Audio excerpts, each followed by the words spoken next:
राधा नाम की, श्याम नाम की,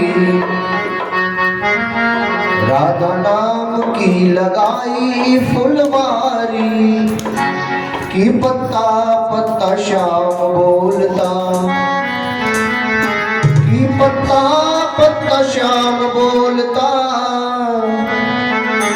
कि पत्ता पत्ता श्याम बोलता, कि पत्ता पत्ता श्याम बोलता। राधा नाम की लगाई फुलवारी कि पत्ता पत्ता श्याम बोलता, राधा नाम की लगाई फुलवारी के पत्ता पत्ता श्याम बोलता। राधा नाम की लगाई फुलवारी कि पत्ता पत्ता श्याम बोलता, राधा नाम की लगाई फुलवारी के पत्ता पत्ता श्याम बोलता।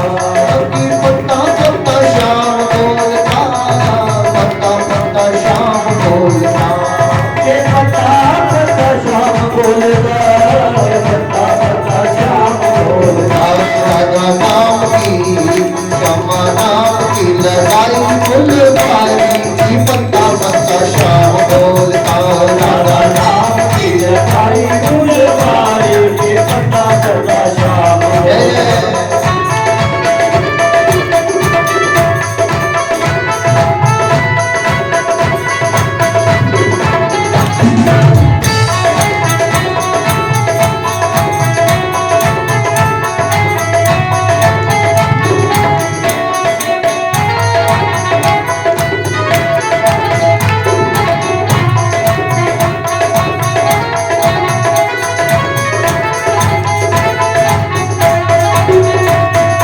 कली कली में महक उसी की, कली कली में महक उसी की, कली कली में महक उसी की, कली कली में महक उसी की। हर पक्षी में चहक उसी की, हर पक्षी में चहक उसी की, हर पक्षी में चहक उसी की, हर पक्षी में चहक उसी की।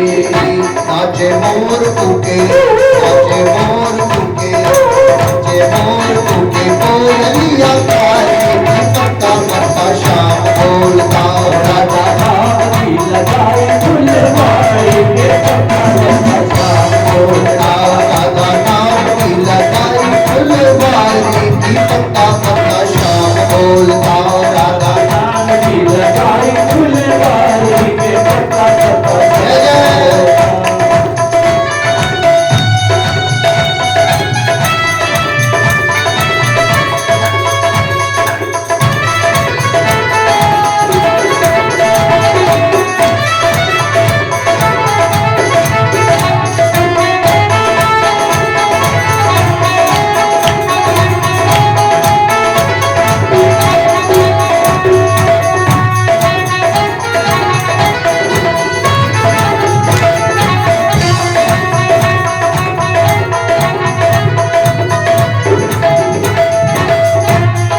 राधा नाम का खिल गया उपवन, राधा नाम का खिल गया उपवन, राधा नाम का खिल गया उपवन, राधा नाम का खिल गया उपवन। मन महक उठा सारा वृंदावन, महकी उठा सारा वृंदावन, वृंदावन महक उठा सारा वृंदावन, महकी उठा सारा वृंदावन। मुझे गली गली में चोर भारी कि पत्ता पत्ता श्याम बोलता, मुझे गली गली में चोर पारी के पत्ता पत्ता श्याम बोलता। राधा नाम की लगाई फुलवारी कि पत्ता पत्ता श्याम बोलता, राधा नाम की लगाई फुलवारी के पत्ता श्याम बोलता।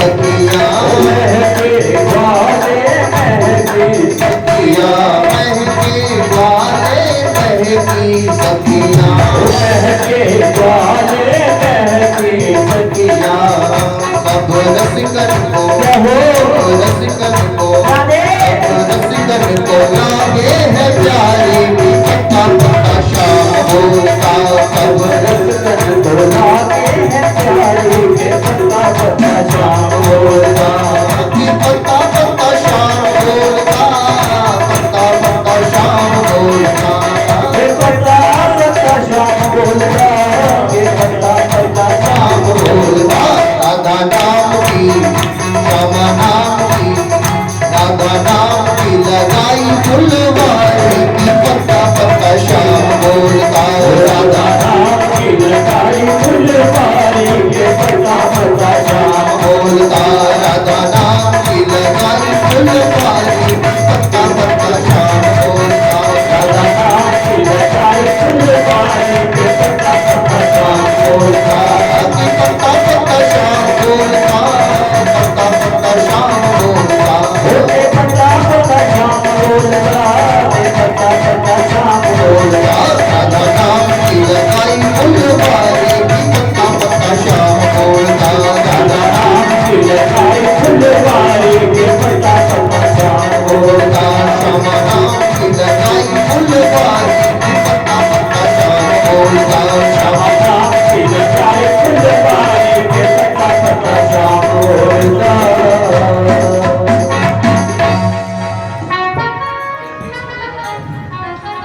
राधा नाम का खिल गया उपवन राधा नाम का का खिल गया मन राधा नाम का खिल गया उपवन राधा नाम का खिल गया मन महक उठा सारा वृंदावन ओ महक उठा सारा वृंदावन महक उठा सारा वृंदावन ओ महक उठा सारा वृंदावन गूंजे गली गली में शोर भारी की पत्ता पत्ता श्याम बोलता ओ राधा नाम की लगाई फुलवारी के पत्ता पत्ता शाम बोलता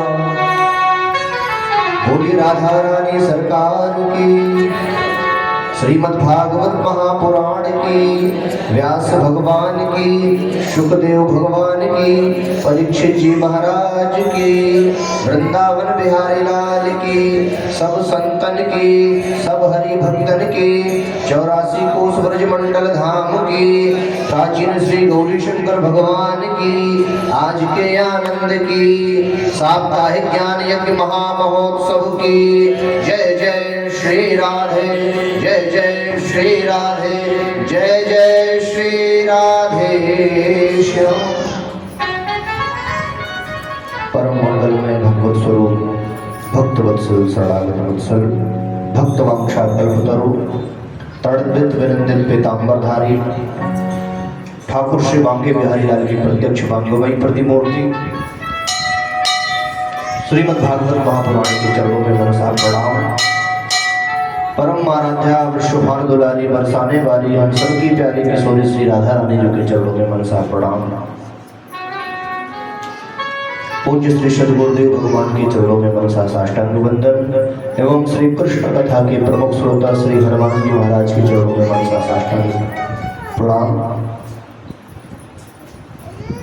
इस पावन पुनीत पवित्र प्रांगण में प्रतिष्ठित श्री गौरी शंकर भगवान के चरणों में मनसा साष्टांग दंडवत प्रणाम एवं प्रतिष्ठित समस्त देवी देवता और आवाहित इस पूजन प्रांगण में आवाहित समस्त देवताओं के चरणों में मनसा प्रणाम एवं इस दिव्य संगीतमय भागवत का जो सुंदर संचालन करने वाली पूज्य दीदी जी को साक्षात प्रणाम और हमारे बड़े बुजुर्ग सम्मुख विराजमान हमारे युवा भाई बंधु एवं माता सती अनुसुईया के चरित्र को चरितार्थ करने वाली हमारी मातृशक्ति माताएं बहनें, आप सभी को प्यार भरा जय जय श्री राम।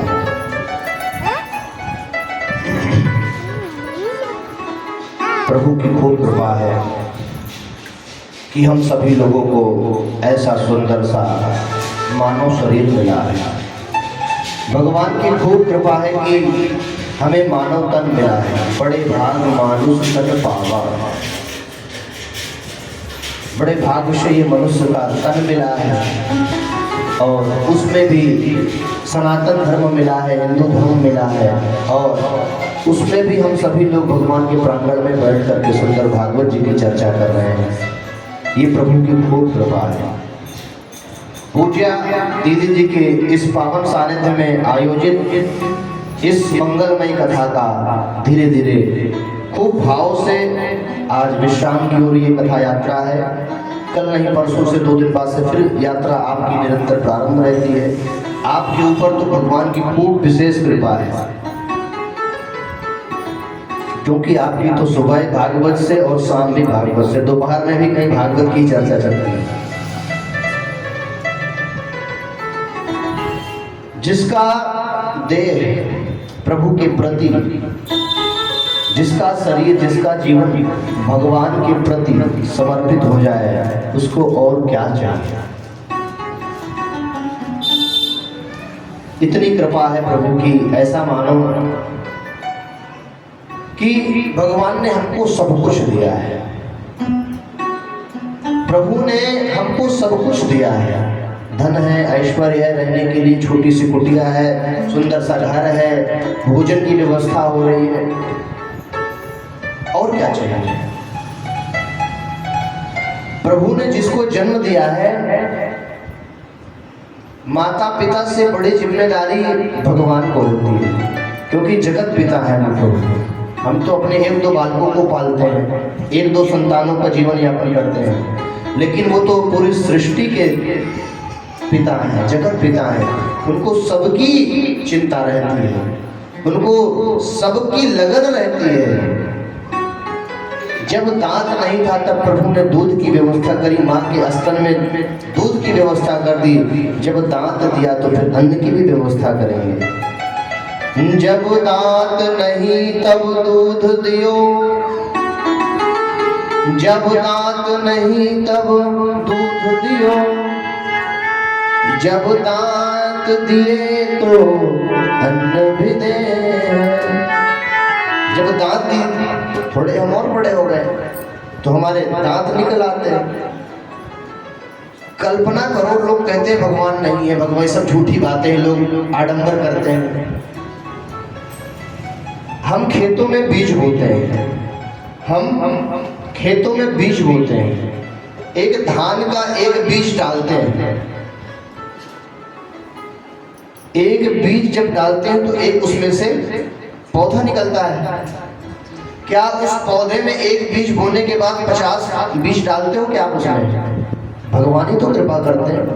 या फिर आप मटर की फसल लगाते हो, चने की फसल लगाते हो, तो क्या उसमें चने में, मटर में दाने भरने जाते हो क्या? हाँ, मटर में हम दाने भरने जाते हैं क्या? सारी लीला प्रभु की ही तो है। सोचो, कहना नहीं चाहिए, लेकिन उस माँ के स्तन में दुग्ध तभी आता है जब नई संतान का जन्म होता है, बालक का जन्म होता है। उसके पहले तो नहीं आता। लेकिन जब वही संतान समझदार हो जाती है, कल्पना करो प्रभु कितनी लीला करते हैं, भगवान की कितनी बड़ी कृपा है।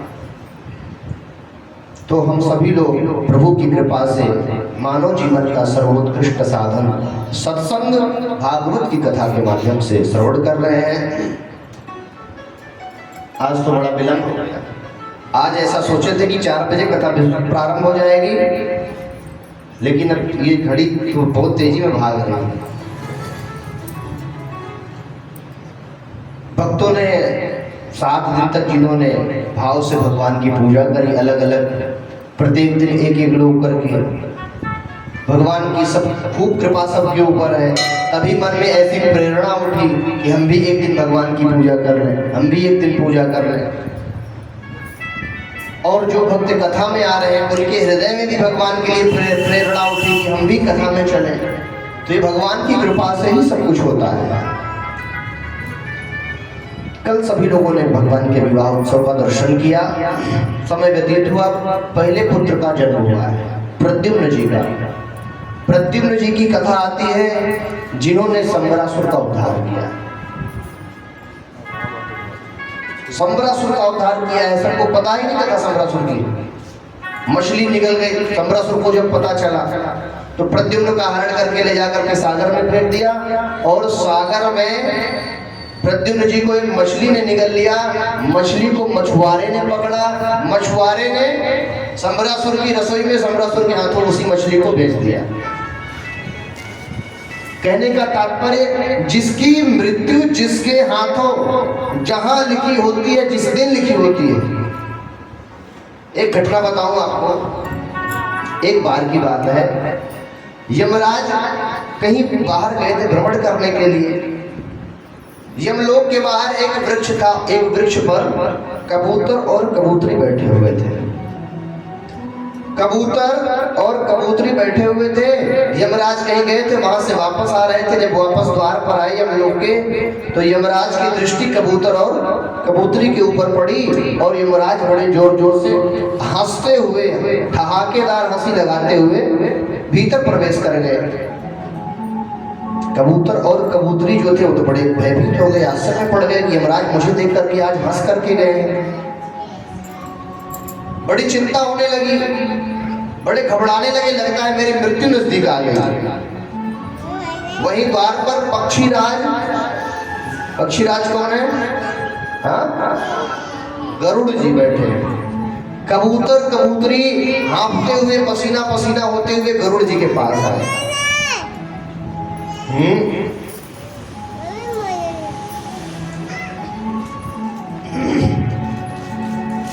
कबूतर और कबूतरी गरुड़ जी के पास आए और बताने लगे, महाराज अभी यमराज जी जो है अंदर गए हैं, मुझे देख करके बहुत जोर जोर से हंसते हुए, लगता है मेरी मृत्यु नजदीक आ गई है, अब मैं मरने वाला हूं।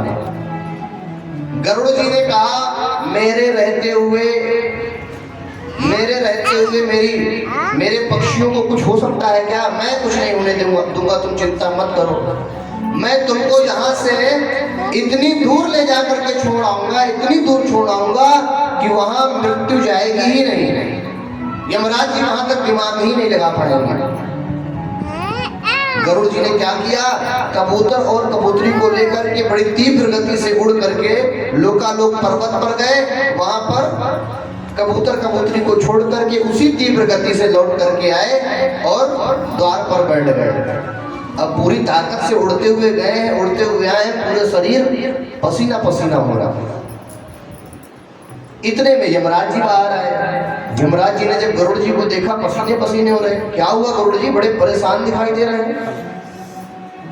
गरुड़ जी ने कहा, नहीं कुछ नहीं महाराज, बस ऐसे ही कुछ सोच रहा था। नहीं कुछ तो बात है। गरुड़ जी ने कहा, नहीं कुछ नहीं, बस ऐसे थक गया था थोड़ा। गरुड़ जी ने कहा, महाराज एक बात बताइए, अभी जब आप थोड़ी देर पहले भीतर गए थे तो वो जो कबूतर कबूतरी बैठे थे उनको देख करके आप हंसते हुए क्यों गए थे? उनको देख करके आप हंसते हुए भीतर क्यों गए थे? तो यमराज ने कहा, मैं इसलिए हंसा था कि बताओ आज मेरे खाते में इनकी दोनों की मृत्यु लोकालोक पर्वत पर लिखी है और ये दोनों यहाँ पेड़ पर बैठे हैं। इनकी मृत्यु आज के दिन लोकालोक पर्वत पर लिखी है और दोनों यहाँ पेड़ पर बैठे हैं, इसलिए मैं सोच रहा था ये यहाँ क्या कर रहे हैं। तब गरुड़ जी मन ही मन, अरे ये मैंने क्या कर दिया, मैंने तो ले जाकर उनको लोकालोक पर्वत पर छोड़ आया। बड़ी ग्लानि हुई गरुड़ जी महाराज को। कहने का तात्पर्य, जिसकी मृत्यु जब जहां जिस दिन जिस समय लिखी है वही होगी। मछली को जब काटा तो बालक जीवित निकला है। प्रद्युम्न जी जीवित निकले हैं। जो रसोई में कार्य करती थी मायावती नाम की देवी, नारद जी के कहने पर उसको पति मान करके उसकी सेवा करने लगी प्रद्युम्न जी की। समय व्यतीत हुआ, प्रद्युम्न जी बड़े हुए। जब सारी घटना प्रद्युम्न जी को पता चली है तो संबरासुर से भयंकर युद्ध किया है प्रद्युम्न जी ने और संबरासुर का उद्धार किया है। बोली भक्तवत्सल भगवान की जय। आगे के क्रम में भगवान के 16,108 विवाहों की चर्चा है। आगे के क्रम में भगवान के 16,108 विवाहों की चर्चा है। भगवान का पहला विवाह किसके साथ में हुआ? दूसरा? हाँ, सोच लो आप। हाँ, और सोच लो। हाँ, और सोच लीजिए। बोलिए भक्तवत्सल भगवान की।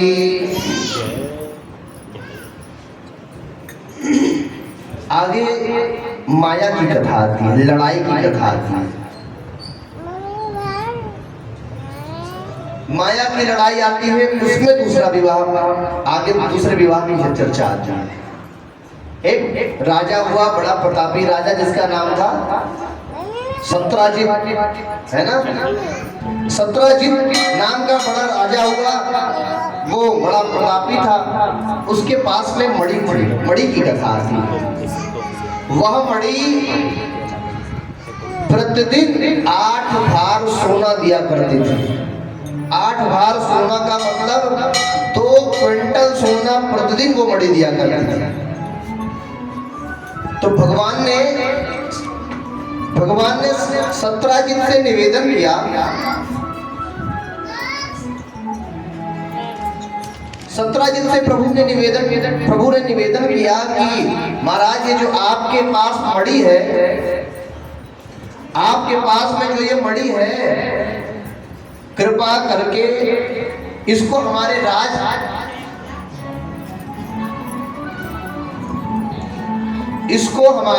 राजकीय खजाने में भिजवा दें, जिससे कि प्रजाओं का पालन पोषण अच्छे तरीके से हो सके। भगवान ने निवेदन किया है, जो राजा होता है वो अपनी प्रजा से यदि कोई आवश्यक वस्तु राजा के कार्य की है तो वो मांग सकता है। भगवान ने मांगा, लेकिन सत्राजित ने मना कर दिया, वो मणि देने से मना कर दिया। भगवान ने कहा कोई बात नहीं, आपकी वस्तु है, आप देंगे तो ठीक है, नहीं कोई बात नहीं, जबरदस्ती नहीं है। हुआ क्या, एक दिन उसी मणि को सत्राजित का भाई प्रसेनाजित धारण करके जंगल में आखेट के लिए, शिकार खेलने के लिए गया है। देखो माया में भी कितनी मौतें होंगी। उस मणि को धारण करके जंगल में शिकार खेलने गया है प्रसेन। एक शेर ने देख लिया, शेर ने प्रसेन को मार दिया, मणि छीन ली, और शेर मणि लेकर के चला जा रहा था। उधर से हुआ क्या, जामवंत जी ने शेर को देखा, शेर के पास मणि, जामवंत जी ने शेर को मार दिया और मणि लेकर के चले गए अपनी गुफा में गए, और जाकर के वहां उनकी कन्या है, बिटिया है, जिसका नाम है जामवती। कन्या को दे दिया। हुआ क्या इधर, जब सत्राजित का भाई प्रसेनाजित वापस नहीं पहुंचा, सत्राजित अपने घर, तो सत्राजित को चिंता होने लगी। सत्राजित को चिंता होने लगी कि वो मणि लेकर के गया था मेरा भाई, और वही मणि को कृष्ण मांग रहे थे, उसी मणि को कृष्ण मांग रहे थे। कहीं मेरे भाई का हरण तो नहीं कर लिया कृष्ण ने मणि के कारण। ये भैया आपको बताऊं, भगवान के ऊपर ये मणि चोरी का एक कलंक लगा हुआ है। मणि चोरी का, कि कहीं कृष्ण ने मेरे भाई का हरण करके उससे मणि तो नहीं ले ली, मणि लेने के लिए उसका हरण तो नहीं कर लिया। भगवान को जब पता चला कि सत्राजित ऐसे कह रहा है, तो भगवान अपने गुरु जी के पास गए, पुरोहित जी के पास गए, गर्गाचार्य जी महाराज के पास। गर्गाचार्य जी महाराज से कहा, गुरुदेव मुझे अनायास ही ऐसा कलंक लग रहा है, लोग मुझे बदनाम करने की साजिश कर रहे हैं, कुछ उपाय बतलाइए। तब गर्गाचार्य जी ने क्या कहा बताऊं? गर्गाचार्य जी कहते हैं, कन्हैया तूने भादो की चतुर्थी का चंद्रमा तो नहीं देख लिया? भादो की चौथ का चंद्रमा तो नहीं देख लिया? आने वाली है भादो की चौथ का चंद्रमा। भादो की चतुर्थी का चंद्रमा देखने से क्या होता है? हाँ हाँ, इसलिए भाद्रपद की चतुर्थी का चंद्रमा दर्शन नहीं करना चाहिए। अरे बड़ी इसकी बड़ी गूढ़ कथाएं हैं, ज्यादा चर्चा नहीं करना चाहिए, क्योंकि भैया आजकल व्यास जी लोग बहुत मंचों से फंस रहे हैं। व्यास जी लोग आजकल मंचों से बहुत फंस रहे हैं।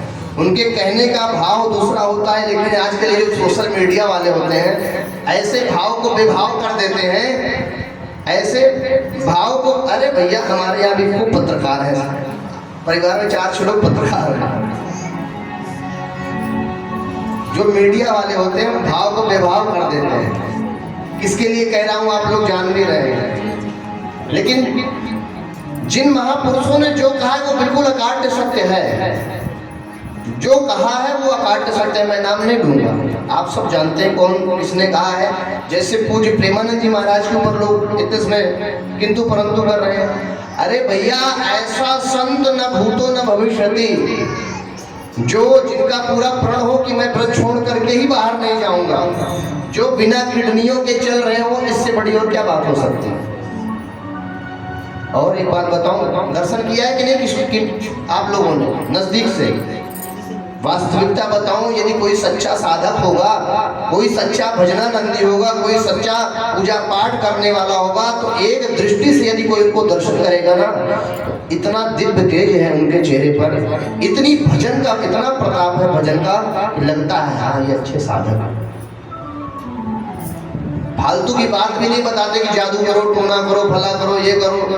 जो सत्य है, जो हमारे शास्त्र बतलाते हैं, शास्त्र के प्रतिकूल आज तक उन्होंने कोई भी वक्तव्य दिया ही नहीं है। और ये जो छोटे मोटे लोग हैं ना, हाईलाइट करते हैं, इनका होने वाला कुछ नहीं है, चाहे जितना प्रयास कर ले होगा कुछ नहीं।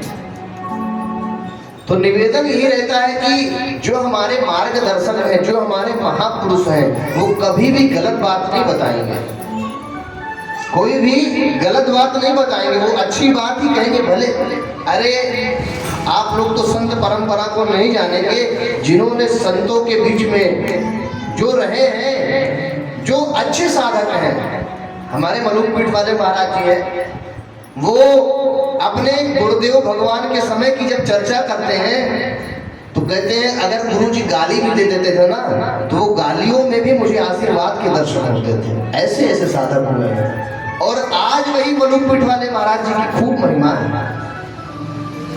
दास को तो खूब सानिध्य प्राप्त होता है, अब तो खूब प्रभु की कृपा है, महाराज जी का सानिध्य प्राप्त होता रहता है। कहने का तात्पर्य, हमारे जो धर्म गुरु हैं, सच्चे साधक हैं, उनको श्रवण करना चाहिए, उनके वचनों को श्रवण करना चाहिए।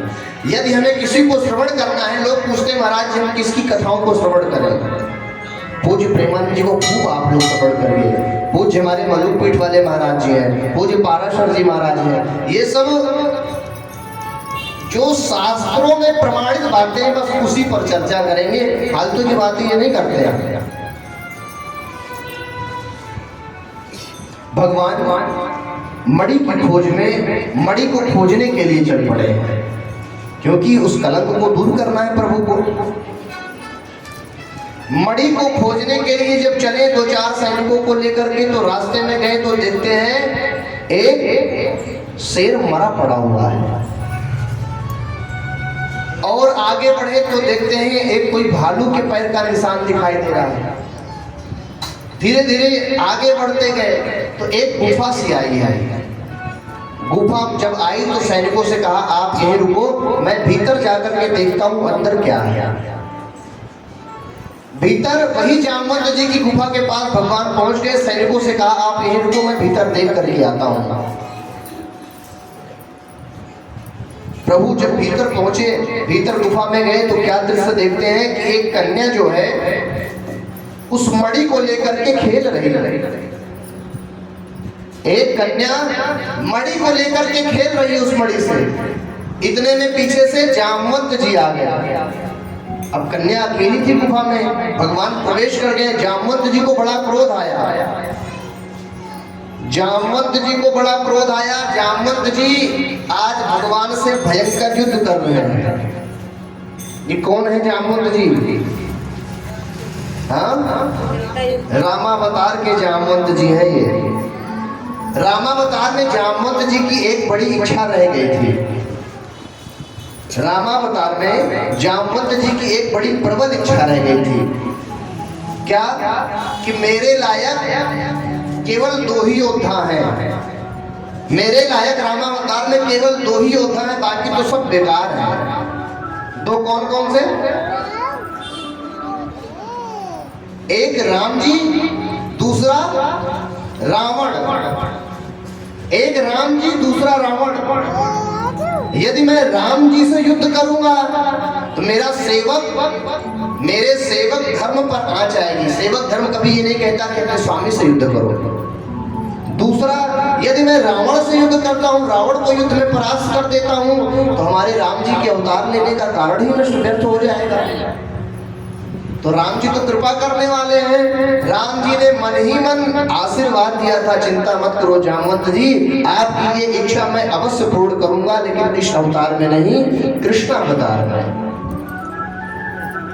राम जी ने रामावतार में बड़ी बड़ी लीलाएं कृष्णावतार के लिए छोड़ रखी थी।